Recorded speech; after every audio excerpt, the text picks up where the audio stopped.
Hi friends, quick demo on how you're going to adjust the fit of your mask. So Matt put it on.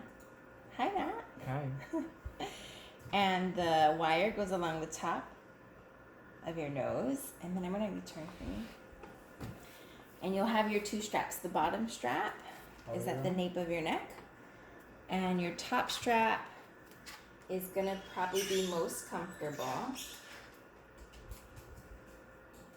at the top, near your head, near the top of your head, like right there.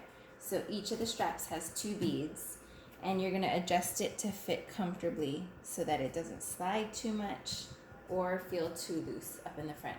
So all you have to do is pull the innermost bead until that fit feels comfortable. And then the second bead is gonna sit right behind it to hold that position. Do your top strap first and then your second strap. And that way you feel nice and snug in your mask there. And when you're ready to take it off, just pull that outermost bead and then the innermost to loosen it all up before you take it off.